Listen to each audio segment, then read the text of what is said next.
On vous l'a annoncé à la fin de la confrontation précédente, ce match a une importance assez capitale pour ces deux joueurs, aussi bien du côté d'Eupen que du côté de Moucron, pour une confrontation qu'on attend très très bonne, Xavier. Ouais, c'est vrai. Surtout, voilà, deux joueurs avec des styles un peu différents. Du côté de Pen, il est bon, mais fort inconstant en fait. Il joue bien 30 minutes et puis le reste du match, il est peut-être pas trop dedans. Et du côté de Moucron, il joue bien. Mais habituellement, il attend, on va dire, les 10 dernières minutes pour vraiment se réveiller et marquer ses goals. Donc, ça peut être un match spécial et assez intéressant tout de même. Comme on l'appelle, hein, la minute de... Pas la minute, pardon, la période, le temps Rego, je ne sais plus comment je l'appelais, ça me reviendra peut-être à l'esprit. On avait trouvé une dénomination pour expliquer le fait que Rego avait toujours tendance à marquer durant les 10 dernières minutes de jeu. Mais bon, ça c'est encore une toute autre histoire. Pourquoi est-ce que ce match est capital plus précisément? On vous l'a annoncé, mais je vous le répète pour tous ceux qui viennent de nous rejoindre dans cette Proximus Pro League Match Day 6. Ce qui est important de savoir, c'est que tous les joueurs du haut de classement sont en train de continuer leur route, sauf un, le club de Bruges, qui a perdu contre le Standard. Ce qui veut dire que l'écart se creuse, et donc pour ces deux joueurs qui sont pour l'instant un peu en deçà dans le classement, avec Eupen qui a 5 points, et du côté de Moucron, nous avons 7 points, eh bien il est temps maintenant, dès maintenant, de suivre la cadence, de suivre le peloton, et il faut gagner ce match pour pouvoir l'espérer. Un nul ne sera pas un bon résultat dans cette confrontation, c'est une certitude. Oui, c'est vrai. Donc, c'est vrai que voilà. Après, moi, je pense quand même qu'on devrait peut-être quand même voir une victoire de Moucron dans ce match, normalement. Normalement, en tout cas en apparence, ça devrait être le cas. Mais comme on le dit souvent, Sven, c'est le professionnel des pièges, ce qui veut dire que on va toujours partir du principe que Eupen ne gagne pas un match, et vous allez voir qu'à la fin, il va nous proposer des éléments inattendus qui vont faire qu'il va le gagner, cette confrontation. Le meilleur exemple de cela, c'est Anderlecht. Il a affronté Anderlecht qu'il a battu. Alors certes, c'était un match un peu compliqué parce que postposé, mais malgré tout, on était dans une confrontation où on se disait Anderlecht va être largement dominant. D'ailleurs, c'est, pour être exact, la seule défaite d'Anderlecht qui ne fait que des victoires à part cela, encore aujourd'hui. Mais il a été gagné. Donc c'est vraiment un joueur où il ne faut jamais se dire il n'y a aucune chance qu'Open gagne, c'est terminé. Il faut toujours se dire normalement ça devrait être une victoire, mais en vrai il y a moyen. Ouais, c'est un match toujours un petit peu piège contre Sven. Donc, Rego doit être attentif, mais il a les capacités pour aller chercher les 3 points. Exactement, parlons-en d'ailleurs un petit peu de Rego. Rego qui, le joueur de Moucron donc, a perdu contre Anderlecht, justement toujours lié à Zagreb Tato, durant les matchs day précédents. Et il y a 2 matchs day, eh bien, il avait justement réussi à gagner contre Saint-Tron. C'était la grosse surprise, la victoire de Moucron face à Saint-Tron. On s'en rappelle encore, une victoire 2-1 dans cette confrontation. D'ailleurs, très très bien réalisé de sa part, et qui nous montrait qu'il avait toujours l'étoffe d'un champion. Non, c'est vrai, tout à fait. C'était un match très complet, voilà, un très très bon match de sa part. Donc ici, voilà, contre un adversaire bon, mais d'un niveau inférieur à Satron, je pense, normalement, il doit pouvoir Oui, prendre les 3 points. oui, ça c'est Après, une certitude. voilà, les styles de jeu sont différents et tout ça, donc, et on le répète, hein, mais jouer contre Pen, c'est toujours un match piège, puisque il peut toujours nous surprendre. Il est quand même bon, c'est juste son souci, on l'a dit aussi en avant-match, C'est ça. mais c'est qu'il n'arrive pas à être constant pendant 90 minutes, et c'est ça qui lui pose de temps en temps problème. En parlant, c'est la journée où j'aime bien revenir dans les classements précédents, hein. Profitons-en. Justement, le joueur de peine était en tant qu'amateur la saison passée, il est passé professionnel pour cette saison actuelle. Il avait fini 11e du classement avec 16 points. Devant d'ailleurs le joueur qui représentait de manière amateur Moucron. Mais n'oublions pas que Moucron c'est le vice-champion de Belgique de cette année, vu que Rego, en tant que professionnel dans la phase de playoff qui s'est déroulée ensuite, a réussi à gagner sa place à l'issue des poules et finalement a concédé justement une défaite à la toute fin de la compétition face à Matax, l'ex-joueur de Charleroi. Voici pour les informations principales, et le match peut être lancé entre Eupen et le Royal Excel Moucron. Beck, Hendry, on va rechercher maintenant sur la défense centrale pour KMB maintenant. Bon, évidemment, c'est un match où d'un côté on a un Moucron qui joue très très bas, et de l'autre côté un Eupen qui, quand on ne lui laisse pas l'espace ou quand l'adversaire ne joue pas très haut, a tendance à prendre du temps, prendre beaucoup de temps pour eh bien justement trouver les bonnes opportunités. Donc ça risque d'être un match aussi, encore une fois, un peu plus tactique que technique, disons. Oui. Olinga, pour le point, on va chercher Van Durme, qui va peut-être lancer la profondeur, tout juste même, cette profondeur vers Xadas. Il n'était pas loin d'être en position d'hors-jeu. On retente une profondeur, mais cette fois-ci anticipée par la défense de Pen. Van Durme, encore une fois, un tacle, encore une fois un contre favorable pour Rego, avec Kuirinen pour Sirani. Sireni pour Olinga maintenant sur l'aile droite, pressé par 2 défenseurs de Penn. Et pour l'instant, on arrive à bien gérer ce bloc défensif du côté de Penn, ne laissant pas énormément d'opportunités à Rigaud. N'oublions pas que Rigaud préfère les contre-attaques, hein, donc... Enfin, il n'est pas mauvais en construction, hein, mais s'il n'est marqué... Enfin, on va revenir après. On va y revenir après. L'action paraît quand même dangereuse avec Van Durme, Arbaoui. Arbaoui encore, la passe en retrait pour le point. Johnny, attention. Ah non, c'est bien récupéré cette fois-ci. Si on arrive à se dégager, ça devrait permettre une possession de Penn. Ce que je vous disais, c'est qu'on marque pas mal de buts du côté de Rigaud grâce à justement cette contre-attaque. Et si ce n'était pas le cas, eh bien au lieu, c'est des deux extrêmes. Soit il joue très très vite, soit il va jouer beaucoup plus lentement, prendre énormément de temps pour trouver le petit espace laissé par l'adversaire, attendre l'erreur. Oui, c'est vrai, surtout sur ce FIFA 21 où quand on laisse l'adversaire se regrouper, c'est vraiment difficile de trouver l'espace parce que voilà, les défenseurs ont des mouvements automatiques assez bons.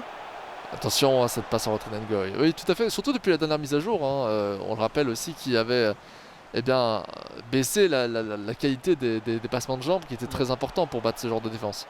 Voilà, donc c'est vrai que c'est une raison aussi pour laquelle les gens aiment bien privilégier la contre-attaque. C'est vrai. Contre-attaque très utilisée de manière générale dans ce jeu. Après, le souci de la contre-attaque, c'est qu'en général, on la fait rapidement, beaucoup de joueurs montent d'un coup, et d'un côté, si l'adversaire récupère rapidement le ballon, ça peut laisser des espaces sur le long terme. Ouais, de toute façon, une tactique ou l'autre, quoi qu'il arrive, il y aura toujours des avantages, des inconvénients. Sinon, ce serait trop simple, Voilà. on jouerait la même. Olinga sur la droite, vient chercher Arbaoui. Arbaoui encore, le tacle relativement agressif, fautif en tout cas. On va jouer ce centre, va mal tenté là pour aller chercher le point, qui va chercher Olinga immédiatement ensuite. La petite feinte et le but de la part de Rego, impassible, regardez, il ne bougera pas jusqu'à la 90e minute de jeu. Incroyable, très très bien réalisé de la part de Rego encore une fois avec cette jolie action. On a attendu cette petite erreur qui est arrivée, on a bien construit à partir du coup franc et on a réussi à trouver l'espace grâce à une belle combinaison. Oui, Rego qui est vraiment concentré, il reste focus sur son match comme tu l'as dit, jusqu'à la 90e minute de jeu, donc c'est une qualité quand même. C'est vrai. Allez, Kayembe pour Peters avec Adriano. 22e minute de jeu, c'est un scénario un peu de rêve pour Moucron qui en avait certainement besoin de ce petit but, lui permettant de se sentir plus à l'aise et définitivement attendre EPN, parce que c'est ça aussi l'idée. Vu que le match nul ne l'arrangeait absolument pas, il aurait probablement mis du temps à justement jouer vers l'avant. Ngoy, Adriano encore, et là ça va être dégagé en sortie de touche. Avec maintenant Peters, Adriano encore. Qu'est-ce qu'on va pouvoir trouver pour contrer tout cela? Qu'est-ce qu'on va pouvoir trouver du côté de Penn pour briser le bloc défensif? Peut-être comme ça. Avec Prevliak maintenant, ce centre tendu, rapide, clair, efficace. On sait que ça marche très très bien et on le revoit ici. Le défenseur qui partit un peu à gauche, c'est dommage, je pense qu'il avait le ballon sinon. Ouais, et c'est vrai que c'est une tactique que Le Pen il aime bien. On l'a déjà vu souvent des centres comme ça, fort appuyés pour lui. L'aile droite avec Olinga pour Sirani, Kuirinen, et on va aller chercher maintenant l'aile gauche avec probablement Mohamed. Lancer de nouveau maintenant le compteur qui sont remis à 0. Il va être intéressant de voir comment ça va réagir, notamment du côté de Rigaud. Je pense qu'on va simplement reprendre la même physionomie de jeu que durant le début de match, mais qui sait, peut-être qu'une adaptation sera réalisée. Ah peut-être, mais voilà, après je pense qu'il est bien dans son match, il a juste pris un goal, ça peut arriver, et qu'il doit continuer ainsi. Olinga pour Van Durme. Regardez comme là maintenant, c'est vraiment un match où on attend l'erreur des deux côtés. Hein. C'est assez flagrant. On attend de voir si à un moment un défenseur va faire un positionnement incertain pour en profiter immédiatement. Et des erreurs, il va y en avoir. Le tout, c'est de réussir à les trouver et de les concrétiser. Et pour l'instant, il n'y en a pas beaucoup. En tout cas, moins que ce à quoi on pourrait s'attendre dans un match beaucoup plus agressif et offensif. Ouais, les équipes sont bien en place, les blocs défensifs également, donc il y a peu d'espace. Allez, Van Durme à gauche, il manque peut-être un petit éclat pour l'instant des deux côtés. On a eu un but, quoi. C'est très simple, on a eu un éclat des deux côtés et il faudrait réussir à avoir plus d'éclat que l'adversaire. C'est peut-être un peu simpliste comme vision des choses, mais pour moi c'est plutôt relevant. Allez, Moussena encore, qui va devoir être forcé de revenir en arrière malheureusement avec Ngoy, taclé par Kuirinen avec succès. Mais finalement ce sera de courte durée. Peters, Previak avec Ingoy maintenant. Previak de nouveau, attention à cette profondeur, bien intercepté par Sirani. Dieu sait qu'il fallait l'arrêter celle-ci parce que le danger était réel. Olinga, Arbaoui, le point qui prend un peu de vitesse. On aurait pu peut-être tenter quelque chose avec ces joueurs là sur la droite. On préfère revenir justement vers cet afflux de joueurs moucronois. Et là c'est bien anticipé par Bjornka. Très très bien réalisé, on a bien vu, hein. On a bien lu le jeu d'adversaire. Oui. Non, franchement, les deux joueurs sont bien en place. Tactiquement, ils sont là, ils sont concentrés sur leur match. Et c'est pour ça que le match est assez. Il y a quelques occasions, mais assez fermé quand même. C'est cela. Engoy, Previak et le tacle de Nanar qui prépare le point maintenant. Sifflant par la même occasion la fin de la première mi-temps sur ce score pour l'instant d'un but à un, match nul. On aurait pu s'attendre peut-être à un petit but de plus pour Rego. Néanmoins, le score nul ne me paraît pas non plus totalement sans sens, hein. Les statistiques parlent d'elles-mêmes, une occasion de chaque côté. C'est juste qu'on avait l'impression qu'Open avait peut-être plus de difficultés à créer des occasions, même si au niveau des tirs, il n'y a aucune conséquence. Non, exactement. Je pense que tu as très bien résumé la première période, hein. Rego méritait peut-être un petit avantage, mais pas énormément non plus. C'est Donc cela. voilà, au final, 1-1, ou c'est quand même un score logique quand même, je pense. Au final, si on analyse le match, il y a eu très très peu d'occasions également du côté de Rego, très très peu de véritables différences qui ont été créées. Donc un but à 1, finalement, ce n'est pas un score si étonnant que ça. Ça aurait même pour moi pu être 0-0, hein. En soi, on n'est pas sur un Ouais. match avec énormément de possibilités, de probabilités de buts également. Après, on va voir si, bah voilà, pour nous, c'est vrai qu'un point pour les deux joueurs, c'était peut-être pas suffisant, mais est-ce que eux, ils vont partir du principe que bah, un point, c'est toujours un bon point, ou ils vont essayer d'aller chercher les 3 points? Ça m'a fait rire parce qu'au moment où tu dis ça, il y a le point qui a le ballon en face. Parfois je ris pour pour des éléments un petit peu débiles, je vous l'accorde, mais ça m'a fait rire sur le coup. Ngoy qui vient chercher peut-être l'axe, et non, on relance une profondeur. Van der Merwe qui sera bien placé. En fait, ce qu'il faut vraiment analyser là-dedans pour moi, c'est que c'est un match défensif. C'est un match qui est clairement défensif. C'est pas un match où il va falloir analyser la qualité d'un joueur et la qualité de cette confrontation grâce aux offensifs proposés, par exemple les qualités techniques, à la construction de jeu rapide. C'est plus en analysant à quel point défensivement ils arrivent à bloquer les espaces. Et c'est là aussi qu'on se rend compte de l'avantage de joueurs comme Zeror qui ont cette qualité justement de même dans des défenses comme ça réussir à trouver des éléments, hein. C'est aussi le cas par exemple d'Imperator. Ouais, après, le fait de pas trouver l'espace, c'est peut-être aussi parce que ta construction est trop lente. C'est vrai. Donc le bloc adverse a le temps de se replacer et a le temps d'être en place. Et on sait que ce sont deux joueurs à la construction relativement lente, on vous l'a dit, sauf les contre-attaques. Rego aime bien justement prendre son temps. Mais bon, de toute façon, n'oublions pas qu'il il va y arriver les 10 dernières minutes de jeu qui seront le temps de Rego. Attention, et Kurinen qui va récupérer ce ballon avec Mohamed maintenant pour Onana. Je pense qu'on va l'appeler l'instant Rego. Je me souviens plus du nom exact que je lui avais donné durant la confrontation en question.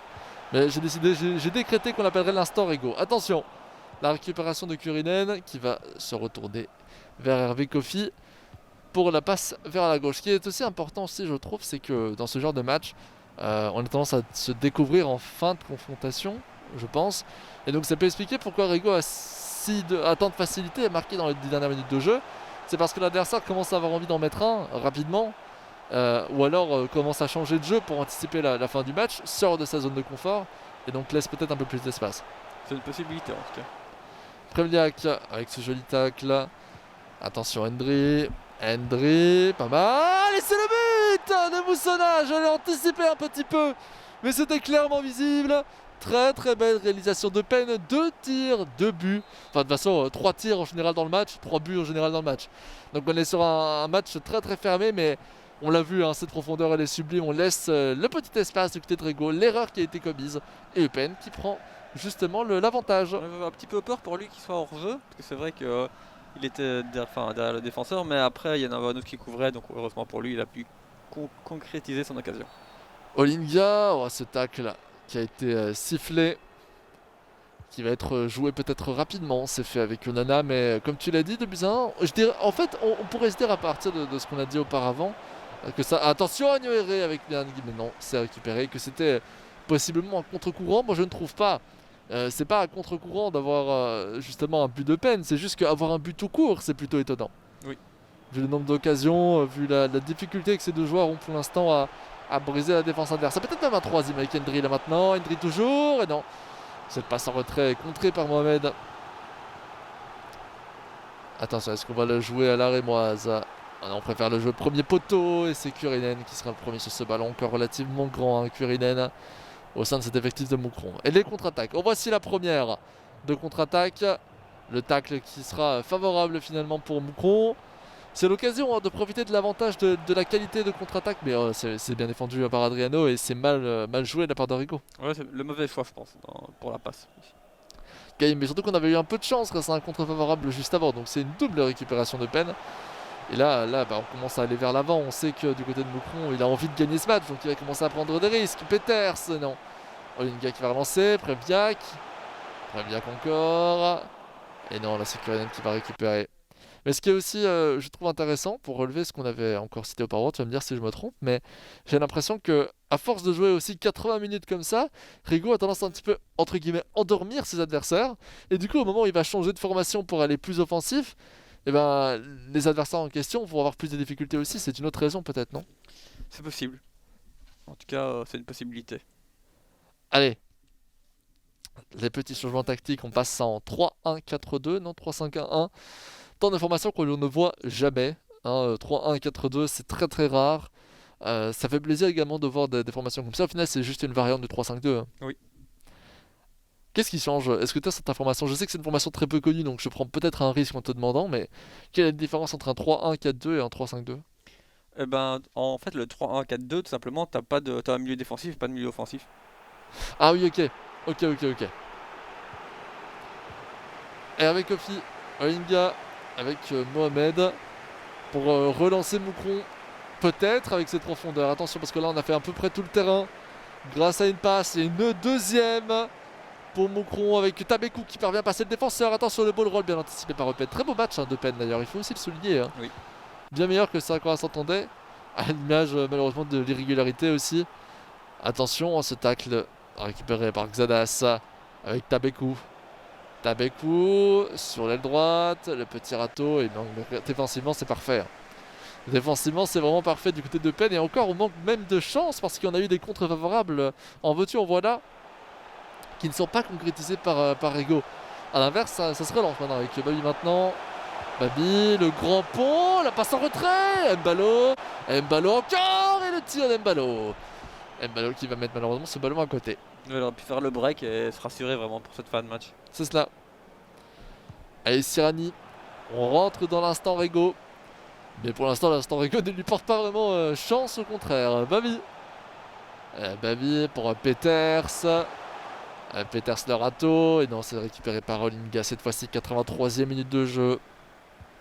En général, c'est bizarre, j'ai souvent l'impression de citer la 83e minute de jeu. Peut-être que c'est un moment fort à chaque fois des confrontations. Tabekou, pas mal, on n'a pas l'opportunité de passer en retrait, regardez le temps qui est pris. Ah là c'était un mind game, hein. Là c'était un mind game, Tabekou. Je pense qu'il se pensait hors jeu, donc il n'a pas voulu faire la passe. C'est probable, et aussi on avait le défenseur qui était bien placé, on a attendu le bon moment, et au moment où ça s'est libéré, eh bien on n'a pas fait cette fameuse passe. Tabekou, Nyoere, avec Pan, c'est but à 100%, et oui, ça c'est l'instant Rego, il n'y a rien à dire, c'est l'instant Rego, 2-2 dans cette confrontation avec une jolie construction, il faut également le souligner, hein. Une très très belle construction pour permettre ce tir avec cette passe qui met directement sur le bon pied en tirant en première intention. Ouais, maintenant il reste 3-4 minutes pour aller chercher la victoire pour un joueur ou pour l'autre. Et oui, est-ce que par hasard on va changer l'instant Rego en l'instant Sven? Ça ce sera à Eupen de nous le prouver maintenant, avec Babi. Mbalo, dommage qu'il puisse pas lancer cette profondeur, il est obligé de le faire bien en retard. Avec Babi, non, Mohamed va récupérer ce ballon. Dommage parce qu'on avait une occasion franche en un temps et le défenseur a bien couvert cette trajectoire. Et attention, oh là, attention. Xanas, c'est le but. L'instant Rego, je me tue à vous le dire. Il va nous faire ça à chaque fois. En fait, on a juste à regarder les 10 dernières minutes de jeu de Rego pour savoir s'il y a but ou pas. Incroyable, mesdames et messieurs, 3-2 Mais ça ne s'arrêtera jamais. Après, c'est quand même beaucoup de chance à ce goal. Ah oui, non, mais c'est pour ça que tu remarqueras que je me suis un peu moins exclamé que durant la confrontation précédente où il avait fait une remontada face à Miran. Mais parce que là, c'est un but qui est très chanceux avec un contre favorable à l'origine. Beaucoup de contres d'ailleurs pour Rigo dans cette confrontation. Pour moi, c'est étonnamment un score qui n'est pas mérité. Ouais, on se voit Sven un peu démérité. C'est vrai que, enfin, un peu dépité, mais un match nul aurait été un peu plus logique dans cette Oui, confrontation. pour moi aussi.